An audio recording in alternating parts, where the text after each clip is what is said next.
চট্টগ্রামের বাঁশখালী উপজেলায় জনগণের দোরগোড়ায় ভূমি সংক্রান্ত সেবা পৌঁছে দিতে 3 দিনব্যাপী ভূমি সেবা মেলা উদ্বোধন করা হয়েছে। মঙ্গলবার সকালে বাঁশখালী উপজেলার ভূমি অফিসের আয়োজনে অনুষ্ঠিত এই মেলায় আনুষ্ঠানিক উদ্বোধন করেন উপজেলা নির্বাহী অফিসার ইউনু মোহাম্মদ রুহুল আমিন। উপজেলা সহকারী কমিশনার ভূমি ওমর সানে আখনের সভাপতিত্বে আয়োজিত উদ্বোধনী অনুষ্ঠানে উপস্থিত ছিলেন উপজেলা বিএনপির সাবেক আহ্বায়ক মাস্টার লোকমান আহমদ, উপজেলা জামাতের আমির অধ্যক্ষ মাওলানা ইসমাইল, উপজেলা কৃষি কর্মকর্তা শ্যামল চন্দ্র সরকার সহ বিভিন্ন সরকারি দপ্তরের কর্মকর্তা, রাজনৈতিক নেতৃবৃন্দ সহ অনেকেই।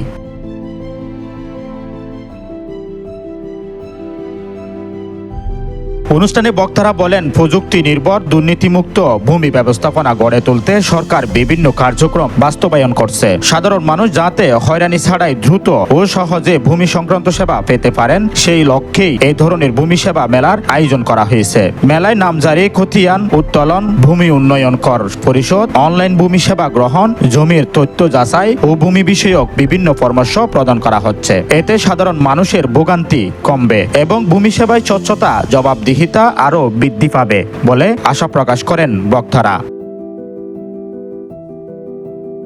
উপজেলা নির্বাহী অফিসার মোহাম্মদ রুহুল আমিন বলেন, ভূমি সেবাকে জনগণের দোরগোড়ায় পৌঁছে দিতে প্রশাসন আন্তরিকভাবে কাজ করছে। মানুষ যেন সহজে দ্রুত সেবা পায় সে বিষয়ে বিশেষ গুরুত্ব দেওয়া হচ্ছে। সরকারি কমিশনার ভূমি ওমর সানে আখন বলেন, ডিজিটাল পদ্ধতিতে ভূমি সেবা সম্প্রসারণের মাধ্যমে সাধারণ মানুষের সময়, খরচ ও দুইটাই কমছে। ভূমি সংক্রান্ত সচেতনতা বাড়তেও মেলা গুরুত্বপূর্ণ ভূমিকা রাখবে। দিনব্যাপী এই মেলা উপজেলার বিভিন্ন এলাকা থেকে আগত সাধারণ মানুষের অংশগ্রহণ করছেন বলেও জানিয়েছেন উপজেলা ভূমি office. Aminul Islam, news desk, Chittagong.